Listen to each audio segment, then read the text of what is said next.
läks aega umbes 10 aastat, et peale iseseisvumist ja välismaiste kaupade lettidele ilmumist niinimetatud mehukati hullusest lahti saada.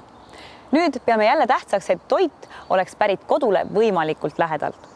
Seda soovi aitab täita vastavatud Rotermanni turg, kust ehk vastupidiselt esmamuljele saab üksnes kodumaalt pärit kaupa.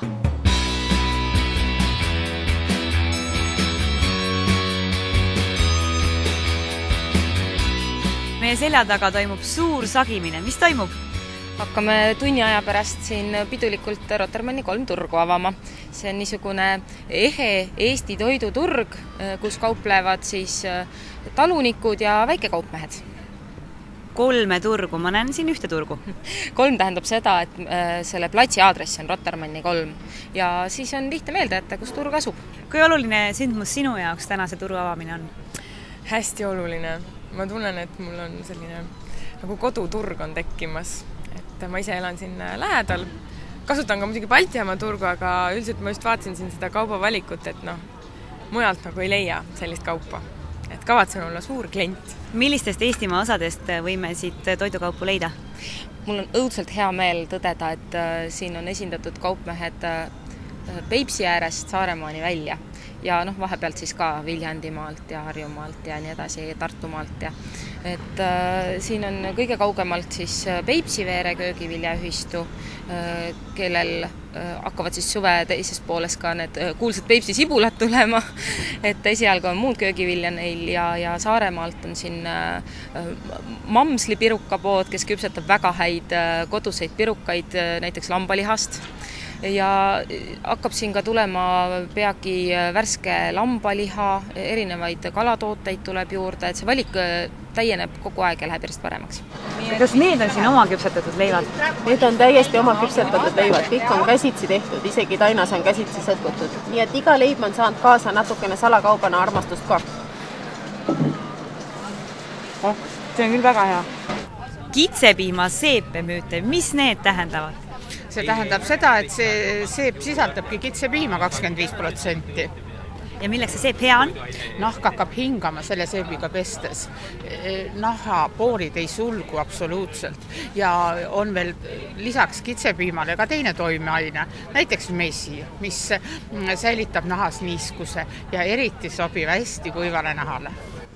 Siit letist me leiame rohelist, kurki, kala, mett, väga huvitav koostis. Kus need pärit on? Peipsiveerest ikka. Meil on köögiviljaühistu Peipsiveere. Ja milliseid kurke te siin vee sees müüte? On ühepäevased soolakurgid ja on ka 2-päevaseid, nii et mõlemat ja homme tulete, siis tuleb 3-päevaseid.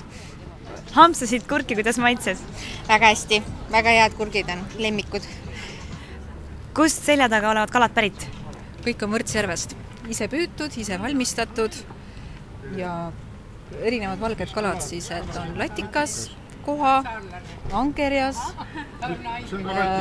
kuger, hau. Miks te ostite siit turu pealt, mitte poest? Aga ma olen alati ostnud niisuguste kohtade pealt, kus on Eesti toode ja kindel kvaliteet. Kas on maitse vahe ka? Ma ei oska öelda, sest ma ei osta mujalt. Kui armastatud on turud eestlase jaoks? Eestlane ostab suurem osa oma toorainest turult, sellepärast, et seal pakutakse kõige rohkem Eesti kaupa. Aga kuna tavapoodidesse ei saa viia sisse Eesti kaupa, kuna selleks on teatud mingid euronõuded ja mingid muud sellised nõuded, et selline Eesti pisitootja, ta ei taha sellest bürokraatist läbi pureda. Aga turul on see võimalik. Eestlane ta kas või ostab üleaedselt sealt otse suitsuahjust, aga ta tahab ikkagi kodumaist. No ma käin sellepärast turul, et esiteks on see vahetu kontakt müüjaga. Mulle see väga meeldib. Mulle meeldib inimestega suhelda ja siis kui ma midagi ostan, siis esiteks ma tean, et see on enda kasvatatud ja puhas ja ma saan selle inimese käest, kes müüb, nõu küsida ja et võin veenduda, et see kaup on tulnud nagu õigest kohast, et ta ei ole kuskilt et redis ei ole kuskilt tulnud mingisugusest hulgilaost, vaid et on just see Peipsiveere mees on selle ise kasvatanud või siis teemale on kasvatanud mõni külamees, nii et sellepärast ma käin turul. See turu üldpilt on hästi ilus ja ühtlane. Müüjatel on ühesugused rõivad, ühesugused müügikärud. Kust need pärit on? Ikka parimatelt.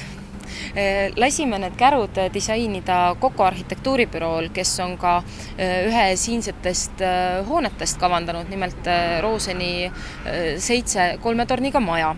Ja miks me seda tegime? Sellepärast, et ei saaks meile ette heita, et turg siia keskkonda sobimatu on, sest see on ikkagi üsna nõudlik keskkond ja me ei tahtnud seda ära rikkuda omalt poolt. Nõnda siis lasime parimatel seda teha. Aga need ilusad põlled ja pearätid disainis meile Katrin Kuldma. Keda te siia turule põhiliselt ootate? Absoluutselt kõiki, kes peavad lugu heast ja kodumaisest toidukaubast. Kindlasti on kontoriinimesel mõnus siit hommikul läbi jalutada ja hommikusöök kaasa haarata, et kontoris kohvi kõrvale näiteks pirukat või leiba süüa, sest turg on ju avatud juba 8 ja juba oleme siin ka lipsustatud inimesi hommikul luusimas näinud. Ja siis muidugi lõunapausil on mõnus tulla, kas teha ära oma ostud või siis lõunasööki siit võtta. Ja lastega peredel on siin kindlasti oma rõõm, sellepärast, et on meil siin ju laste mänguväljak. Nüüd avasime siin juunis. Ja siis on veel muidugi eriti oodatud jalgratturid, kes mujal Tallinnas on ära tõrjutud, aga meil on siin puhtalt jalakäijate ja jalgratturite ala, saavad oma ratta mõnusalt ära parkida ja toidukraami kaasa osta. Millal turg avatud on? Turg on avatud esialgu neljapäevast laupäevani, hommikul 8 kella 3-ni, aga küll on meil siin juba erinevaid mõtteid. Juulikuust tahame ka õhtuturgudega näiteks alustada ja eks me vaatame, kuidas see kenasti käima läheb ja vastu võetakse ja siis me jõuame neid aegu ka korrigeerida. Kõige värskem info turu kohta on meie kodulehel www.rotermanniturg.ee. Anname sealt kaudu kindlasti teada, kui ajas muutuseid toimub.